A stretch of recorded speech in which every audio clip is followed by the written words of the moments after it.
오늘 아침 저희에게 주신 은혜 말씀은 다니엘서 10장 10절부터 마지막 절 21절까지의 말씀입니다.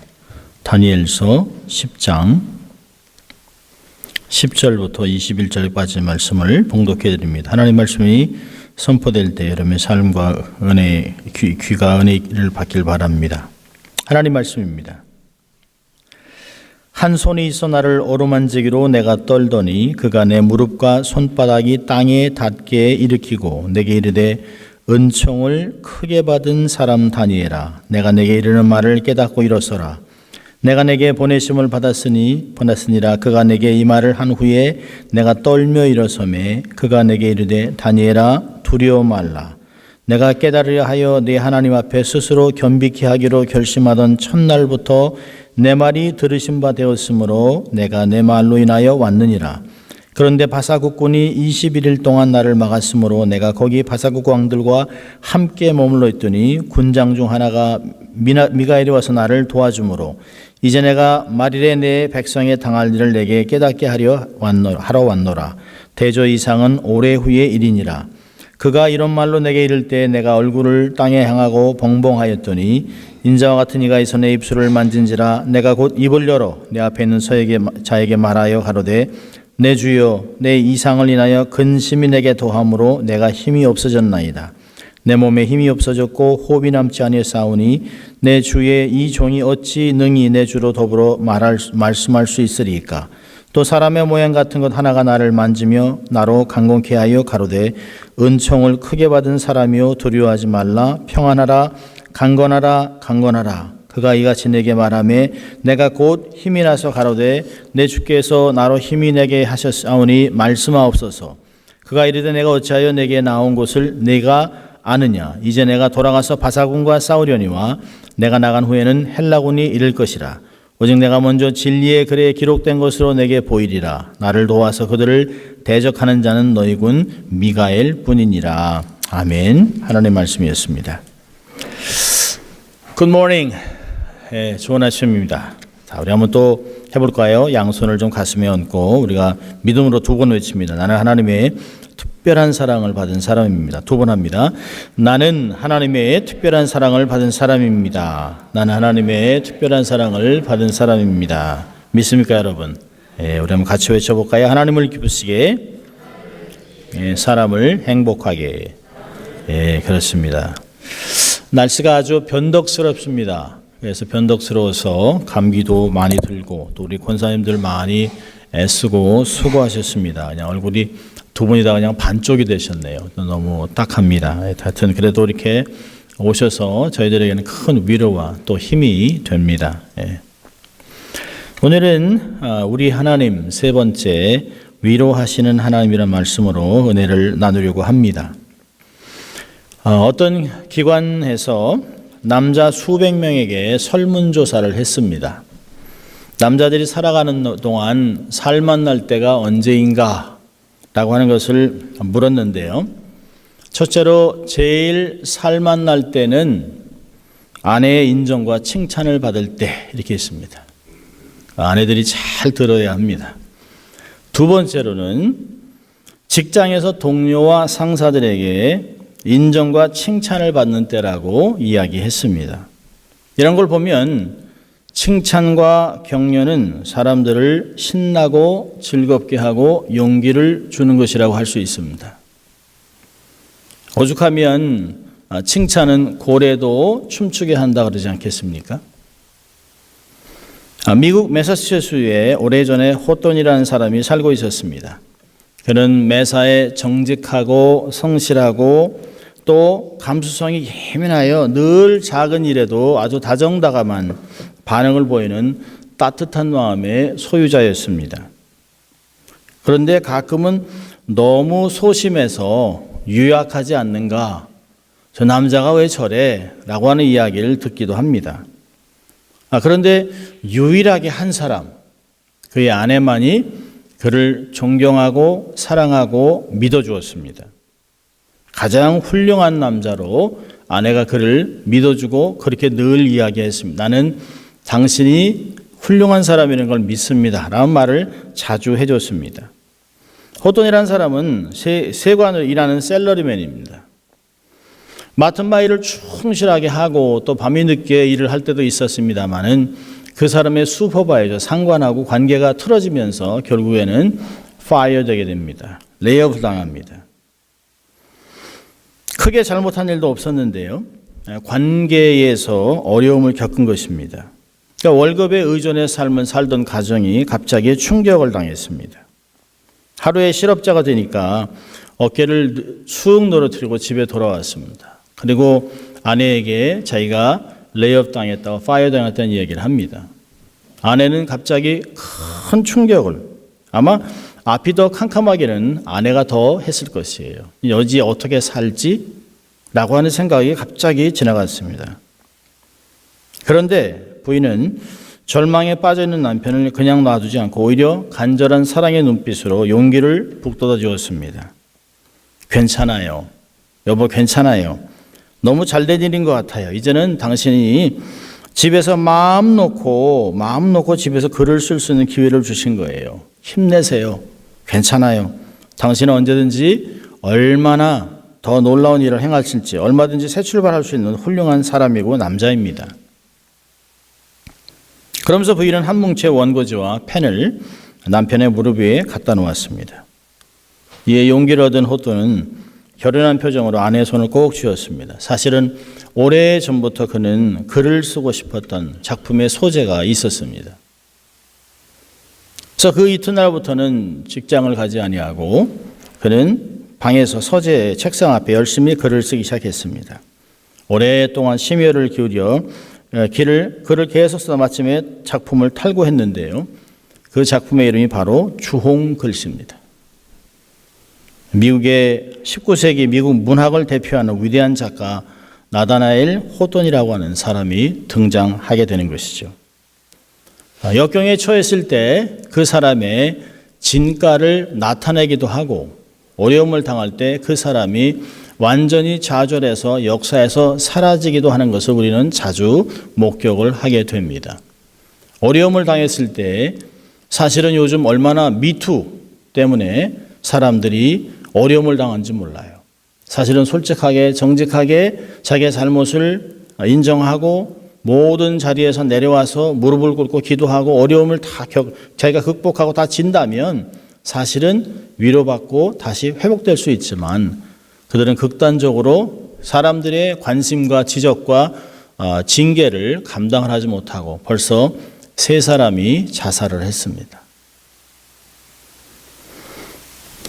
어려움은 누구나 다 당합니다.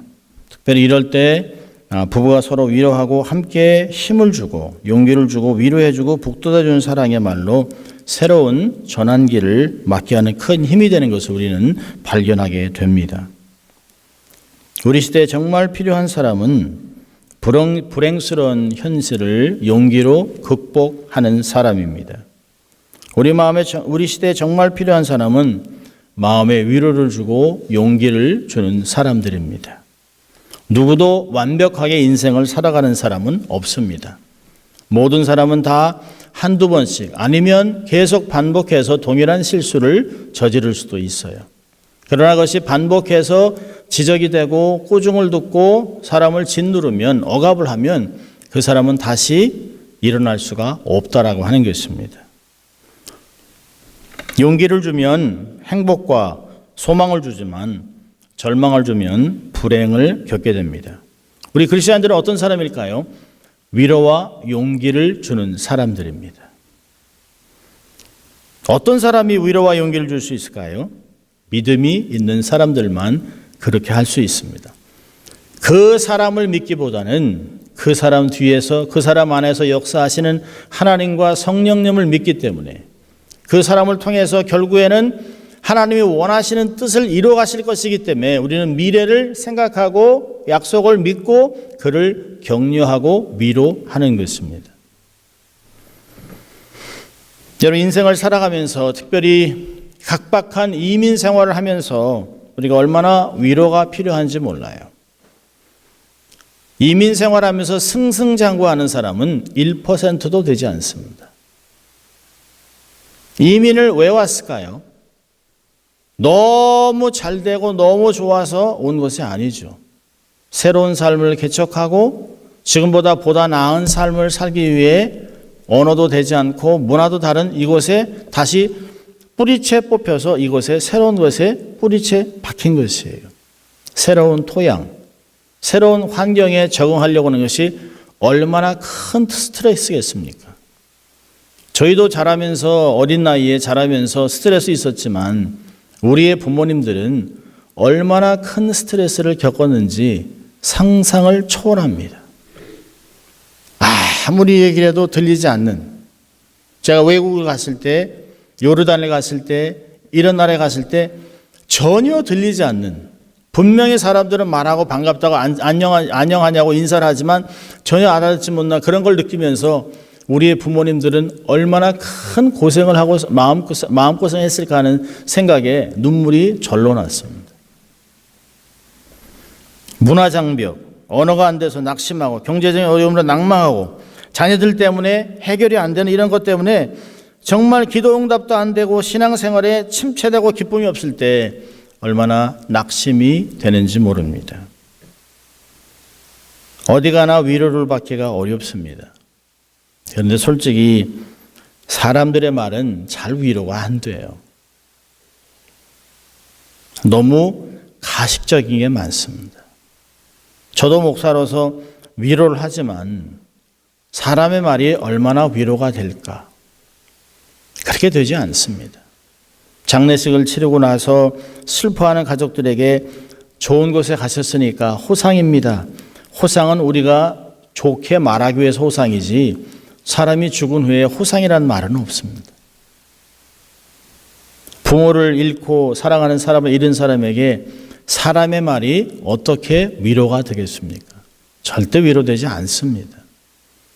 그렇다면 진정한 위로는 누구한테 오냐는 것이에요. 진정한 위로는 우리의 안고 섬을 아시고 우리의 겉과 속을 다 아시는, 일어나고 앉고 모든 생각, 태어나서 죽을 때까지 모든 인생을 완벽하게 아시는 그 하나님이 주시는 위로가 우리의 삶의 진정한 위로가 된다는 것입니다. 세상에서는 너무 많이 사람들의 위로를 받으려고 하지 마십시오. 스스로 속지 마세요. 위로에 중독이 되지 마세요. 사람의 말은 단 것 같지만 시간이 지나면 쓴 아픔으로 다가올 때도 있습니다. 오직 우리의 영혼육을 잘 아시는 창조주 하나님의 위로를 경험할 수 있기를 바랍니다. 시편 기자도 외로움 속에서 하나님께 이렇게 부르짖었습니다. 시편 71편 21절에 나를 더욱 창대케 하시고 돌이키사 나를 위로하소서.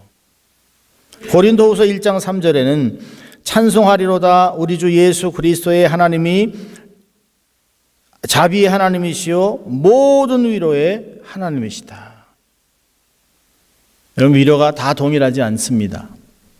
남자에게 또 아내에게, 자식에게, 부모님에게, 목회자에게, 일반 성도에게 주는 위로는 다 달라요. 동일한 말이 되지 않습니다. 그런데 하나님은 모든 위로의 하나님이라고 얘기하고 있습니다. 하나님만 모든 사람에게 적당한, 합당한 위로를 주실 수 있다라고 하는 것입니다. 오늘 본문을 보면 하나님이 다니엘을 찾아오셨습니다. 그리고 그에게 엄청난 비전의 말씀을 하고 있습니다. 그가 당황하고 힘이 들고 어려워서 무력해지고 넘어진 그를 하나님이 어루만지고 일으키고 새로운 힘을 주고 있는 것을 발견할 수 있습니다. 기도를 응답하고 계세요. 우리가 기도하면 영계에는 치열한 영적 전쟁이 일어나고 있다고 하는 것을 본문에서는 가르쳐주고 있습니다.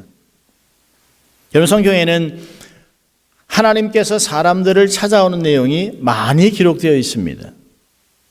사람들이 하나님을 찾아가는 것보다는 하나님이 사람을 찾아오시고 그리고 자기를 계시할 때 그 사람이 믿음으로 하나님을 만나는 것들이 기록되어 있습니다. 기독교는 다른 종교하고 달라요. 우리의 열심으로 하나님을 찾는 것이 아닙니다. 하나님이 우리를 만나 주신다고 얘기하고 있습니다. 하나님이 성경에 찾아오시면 이해가 참 많은데요. 하나님이 무슨 의도를 가지고 사람들을 찾아오실까요? 첫째는 무엇인가를 알려주시려고 찾아오실 때가 많습니다. 오늘 본문에도 내용 보면 하나님이 이스라엘의 미래를 알려주기 위해 오시는 것이에요. 여러분, 마리아에게 성령으로 수태될 일을 말씀하셨습니다. 요셉에게 마리아와 결혼하도록 지시하셨습니다. 애굽으로 내려갈 일을 지시하셨습니다. 삶에 필요한 부분들을 알려주시고 구체적인 인도하심을 위해서 하나님이 사람을 찾아오세요. 부모가 자식이 말씀하시든지 굴로 가면 넘어진다, 그리 가지 말아라, 돌아오너라, 아니다, 그쪽 가지 말아라, 왼쪽으로 라고 얘기하는 것 같이 하나님도 그렇게 말씀하세요. 사도 바울은 그랬습니다. 내 곁에 계신 주께서 내게 이렇게 말씀하셨다라고 얘기합니다. 여러분 두려워하지 마십시오. 여러분의 생명을 하나님이 붙들고 계십니다. 절대 죽지 않습니다 라고 사도 바울이 얘기하는 걸 볼 수 있어요. 두 번째로 하나님이 찾아오신 이에는 소명을 주실 때 하나님이 찾아오셨습니다.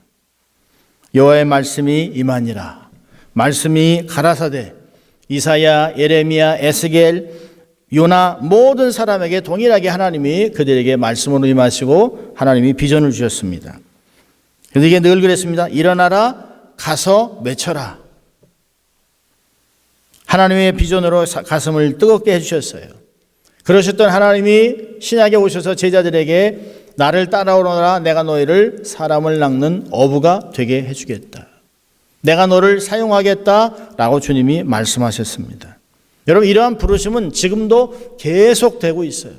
이런 부르심 때문에 사람들이 목회를 하고 선교사로 가고 교회에 헌신하고 하나님의 역사를 감당하고 있는 것입니다.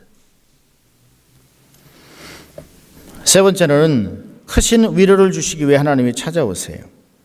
열왕기상 19장을 보면 갈멜산상에서 850대 1로 승리한 800대 1로 승리한 이 엘리야가 여왕의 말에 두려움 속에 호렙산으로 도망을 갑니다. 그리고 지쳐 있습니다. 죽기를 하나님께 고하고 있습니다. 하나님, 차라리 내가 죽는 게 좋사오니. 나갈 때 하나님이 그를 나무래지 않습니다. 피곤한 그에게 떡을 먹이시고 자게 하고 또 일어나면 어루만지고 떡을 먹이고 물을 마시고 또 자게 하고 육신과 영혼의 회복을 허락하셨던 것을 볼 수 있습니다. 이사야 66장 13절을 보면 어미가 자식을 위로함 같이 내가 너희를 위로할 것인즉 너희가 예루살렘에서 위로를 받으리라. 낙심하고 좌절한 하나님의 자녀들을 찾아오셔서 영육의 위로를 주시는 하나님이십니다. 하나님이 만지시고 부드러운 모습으로 우리를 위로할 때가 너무 많습니다. 한 번은 너무너무 힘들고 외롭고 정말 내가 이 길을 가야 할까라고 생각하고 책상 앞에서 성경을 봐도 위로가 안 되고 기도를 하려고도 입이 뜨지 않고 생각이 멍한 때가 있었습니다. 그런데 갑자기 누가 뒤에서 꽉 안아주는 것 같은 느낌을 들어요. 근데 저는 압니다. 그건 내 아내의 손길이 아니라는 걸 알았습니다. 근데 제 영으로 하나님이 내 삶을 마치 내가 다 알고 있다, 걱정하지 말아라, 내가 너를 도와줄게, 내가 너를 버리지 않는다, 괜찮아 라고 하는 식으로 제 마음을 붙들어주고 있는 것을 제가 경험했습니다. 사람의 말로는 이러한 위로가 오지 않습니다. 하나님이 나의 모든 것을 아시고 삶의 크신 위로로 다시 걸어갈 수 있도록 엘리야에게 떡과 물을 주시고 잠을 주셨던 그 하나님께서 다시 힘을 주시고 용기를 주었던 것을 자주 경험하게 됩니다. 저만이겠습니까? 여러분들도 동일한 경험들을 하시고 계실 것입니다. 자, 하나님이 우리를 위로하시는 이유가 뭘까요? 첫째로는 우리를 회복하고 강건하게 하기 위해서 우리를 위로하십니다. 여러분, 하나님이 우리의 부르심의 사역을 충분히 감당하기 위해서 위로가 없이 계속 고난이 온다면 우리는 깨어지기 쉬운 질그릇이라는 것을 하나님이 너무 잘 아세요. 고린도후서 4장 6절 7절에 우리는 깨어지기 쉬운 질그릇이라. 말 한마디 하리도 왕창 깨질 수 있습니다. 환경 때문에 낙심으로 왕창 무너질 수 있습니다. 관계 속에서 우리의 삶 자체가 무너질 때도 있습니다. 여러분, 왕따가 되고 사람들이 어려운 말 한마디에 사람이 자살까지 하지 않습니까? 그렇게 우리는 연약해요. 있다가 없어지는 안개 같기도 하고요. 하루에 있다가 없어지는 풀과 같다고 우리의 인생을 그렇게 얘기하고 있습니다. 하나님 우리를 너무 잘 아세요. 계속해서 위로가 없이 지적과 징계를 하면 우리가 위축되고 낙심되는 걸 너무 잘 알아요. 우리의 본질은 흙으로 만들어졌기 때문에 쉽게 깨어질 수 있다는 것을 하나님이 너무 잘 알고 있기 때문에 하나님이 또 위로하고 찾아오시고 위로하시고 회복하고 힘을 줘서 강건하게 해서 우리의 삶을 지속할 수 있도록 도와주고 있다는 것이에요. 미래를 개척하는 프론티어의 삶을 살 수 있도록 하나님 우리를 계속 격려하고 밀어주고 또 위로하고 있는 것을 볼 수 있습니다. 두 번째로 또 위로하시는 이유가 뭘까요? 하나님의 자신을 계속 계시하시는 것이에요. 새로운 소망을 주시는 것이에요.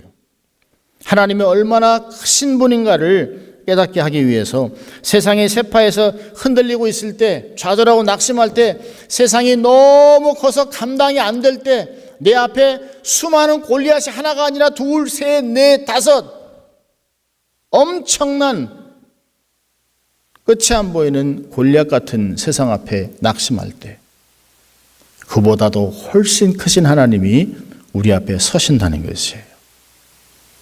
내가 세상보다 크다. 내가 세상을 창조했다. 내가 말씀 한마디로 세상을 통제하고 있다.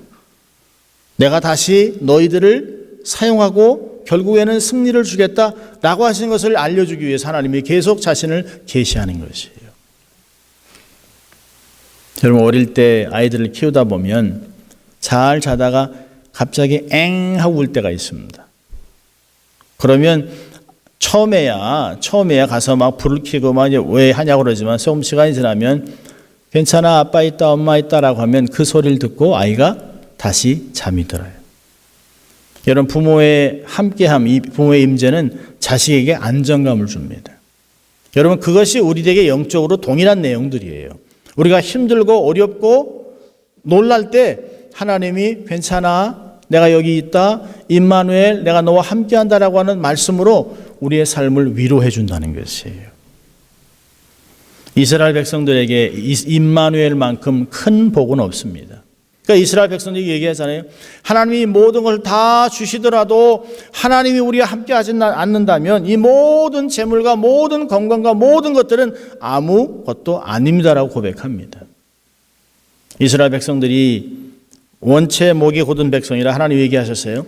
너희들이 원하는 땅도 주겠다, 원하는 건강도 주겠다, 원하는 재물도 주겠다, 모든 것 다 주지만 내가 너희들과는 함께하지 않겠다. 내가 너희들과 함께 가다 길에서 중로에 너희들을 치리라. 그저 이스라엘 백성들은 모든 삶에서 화장을 지우고 모든 그 보석을 다 내려놓고 하나님 앞에 엎드렸습니다.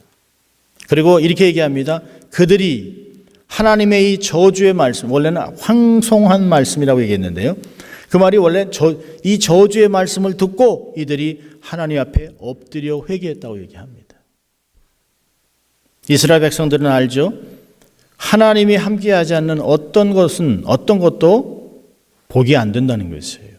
하나님이 없는 재물, 하나님이 없는 건강, 하나님이 없는 가정, 그것은 행복한 것이 아닙니다. 하나님이 자기가 우리와 함께 한다는 것을 계시하며 우리에게 힘을 주게 하는 것, 북돋아 주는 것. 그래서 하나님이 임마누엘 하나님으로 우리에게 계속 나타나는 것이에요. 마태복음 28장에도 20절에 이랬습니다. 내가 세상 끝날까지 너희와 함께 하리라. 이 말씀은 아직도 계속해서 주님이 다시 오실 때까지 계속해서 우리에게 이루어질 것이에요. 세 번째로 하나님 위로하시는 이유는 뭐냐면 타인을 위로하는 자가 되게 하기 위해서 우리를 위로하는 것입니다. 위로는 나만을 위한 것이 아니에요. 고린도후서 1장 4절에 보면 모든 위로에 하나님께서 이렇게 얘기합니다. 우리의 모든 환난 중에서 우리를 위로하사 우리로 하여금 하나님께 받는 위로로서 모든 환난 중에 있는 자들을 능히 위로하게 하시는 이로다. 여러분, 하나님 우리를 힘주시고 성공케 하시고 복되게 하시고 회복하시는 이유는 뭘까요? 나만을 위한 것이 아닙니다. 왕같은 제사장으로 백성을 섬기고 세상을 섬길 수 있는 사람으로 축복의 통로의 인생으로 만들기 위해 하나님 우리를 사용하시는 것이에요. 하나님 우리를 구원하신 이유가 뭘까요? 나만을 위한 것이 아닙니다. 나 때문에 앞으로 많은 사람이 죽게 돌아오게 될 것이라는 것을 주님이 말씀하시는 것입니다. 우리는 늘 위로만 받아야 하는 사람이 아니에요. 주위에 위로를 받아야 할 사람들에게 찾아가서 그를 만지고 격려하고 위로하면서 축복의 통로의 인생을 살아야 하는 것입니다. 그것이 건강한 성도의 삶이에요. 성도의 삶에서 우리가 벗어버려야 하는 것은 빅팀 멘탈리티입니다. 늘 우리가 실패자, 피해자라고 하는 의식을 많이 갖고 있습니다. 그렇지 않습니다. 우리는 고린도후서에 얘기합니다. 우리는 아무것도 가지지 않은 것 같으나 모든 것을 소유한 자요. 하나님께 얘기하세요. 그렇다면 우리는 다른 사람을 위로하고 격려하는 사람이 돼야 합니다. 그것이 하나님 우리를 위로하시는 이유입니다. 하나님 우리를 위로하기 위해서 직접 기도에 응답하실 때도 있어요. 오늘같이 다니엘서 10장 12절 보니까 내가 스스로 겸비하기로 결심한 첫날부터 내 말이 들렸다라고 하나님이 기도에 응답을 주실 때가 있어요. 어떤 때는 우리에게 하나님께서 말씀을 주실 때가 있습니다. 갑자기 말씀이 딱 떠올라요. 고난 중에 힘들고 어려워서 정말 어찌할 바를 모를 때 옛날 들었던 말씀이 탁 떠오를 때가 있습니다. 맞다! 이 말씀이다. 아, 그때 하나님이 내게 말씀하신 것이구나 라고 하는 것들을 기억할 때가 있어요.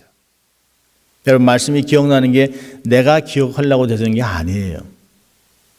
그냥 삶을 살아가다가 갑자기 문득 설교가 생각날 때가 있고요. 문득 묵상했던, 외웠던, 암송했던 말씀들이 생각날 때, 그건 뭘까요? 하나님이 여러분들에게 대화하고 있는 중이에요. 답을 주시는 것이에요. 어떤 때는 사람을 통해서 우리를 위로하실 때도 있습니다.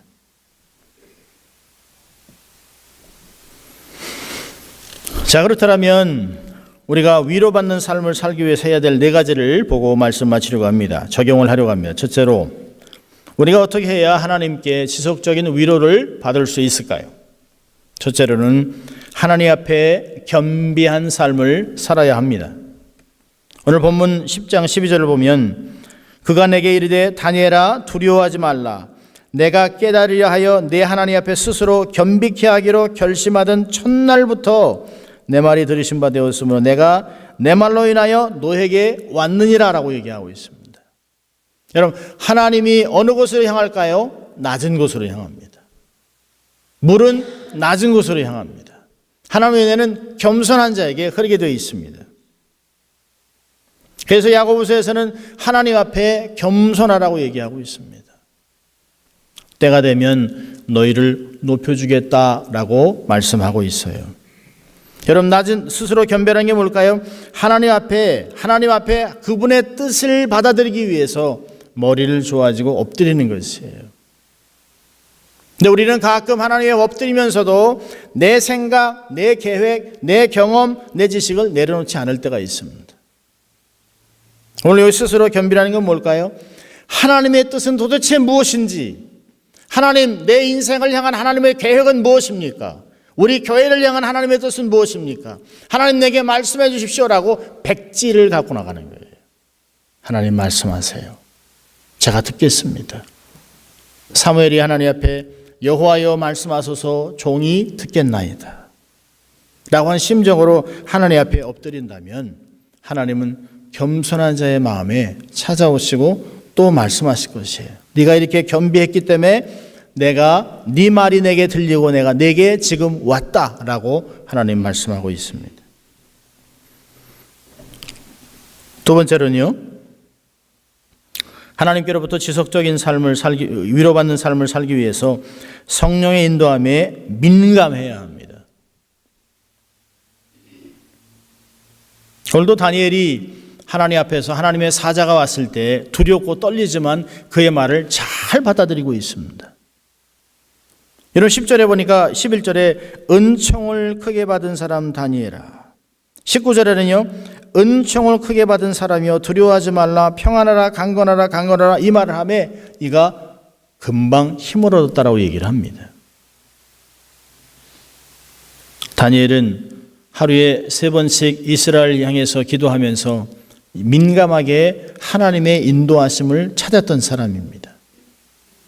그래서 하나님이 사자를 통해 말씀하실 때 두렵고 떨리기도 하지만 그분이 하시는 말씀에 순종하고 힘을 얻었다라고 얘기를 하고 있습니다. 여러분 사도 바울도 26장에 사도행전 26장에 내 곁에서 말씀하시는 성령님이라고 얘기를 하고 있습니다. 여러분 사도행전 9장 31절을 보면 교회가 부흥해 나가면서 이렇게 표현하고 있습니다. 그리하여 온 유대와 사마리아와 갈릴리와 교회가 평안하여 든든히 서가고 주를 경외함과 성령의 위로로 진행하여 수가 더 많아지니라. 여러분 교회의 부흥에 성령의 위로가 얼마나 크신지 몰라요. 여러분 성령의 위로가 있을 때 교회는 평안합니다. 성령의 위로가 있을 때 어려움이 사라지는 것을 볼 수 있어요. 힘이 여기서 얘기하는 성령의 위로는 힘을 준다, 북돋아 준다라고 하는 말을 사용하고 있습니다. 세 번째로 하나님의 지속적인 위로를 받기 위해서는 말씀을 깊이 보아야 합니다. 시편 119편 62절을 보면 여호와여 주의 옛 규례를 내가 기억하고 스스로 위로하였나이다. 여러분 오늘 다니엘서의 이 10장의 배경은 말씀을 예레미야의 서서를 쭉 보다가 70년의 기간이 다 끝나간다는 걸 안 것이에요. 70년의 바벨론 포로의 기간이 지나고 예레미야에게 얘기한 70년 후에 다시 고토로 돌아올 것이라는 듣고 다니엘이 흥분하기 시작합니다. 하나님, 그렇다면 70년의 세월이 지나고 나면 우리 민족은 어떻게 하나님 나라로 우리의 땅으로 다시 돌아갈 수 있을까요? 언제입니까? 어떻게 갈 수 있습니까? 라고 고민하고 있었습니다. 그가 예레미야서 읽지 않았다면 그저 다른 포로와 같이 그냥 하나님이 쫓겨나게 하셨으니까 그 땅에서 살아가고 천년 만년 그냥 그렇게 이방인으로 삶을 살아가다 어느 한때 시민권을 얻고 그 나라의 백성으로 살아갈 것이었습니다. 그래서 다니엘은 말씀을 읽고 기도하는 가운데 하나님의 뜻이 무엇인가를 발견하기 시작합니다.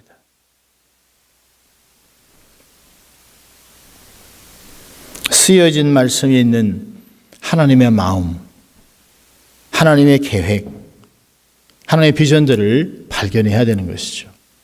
왜 우리가 계속해서 말씀을 읽고 기도하는데 전념하자고 계속 우리가 말씀을 읽고 스티커를 붙이자고 하는 이유가 뭘까요? 말씀을 읽는 것 외에는 하나님의 마음을 파악할 수 있는 길이 없어요. 하나님의 말씀을 깊이 깨닫기 전에는 하나님의 의도하심을 알 수가 없습니다.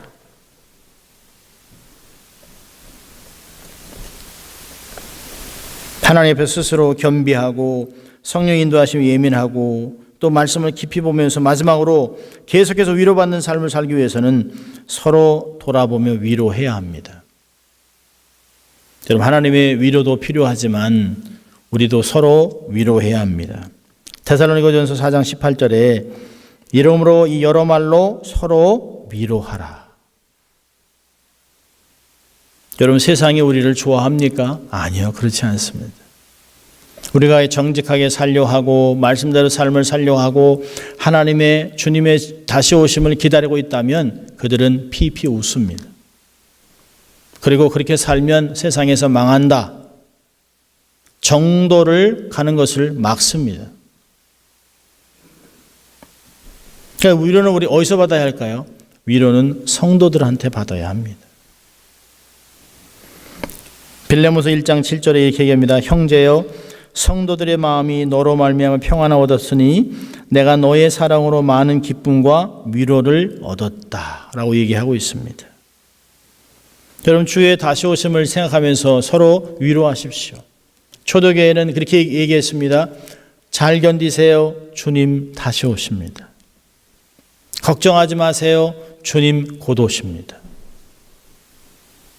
그게 그들의 소망이었습니다.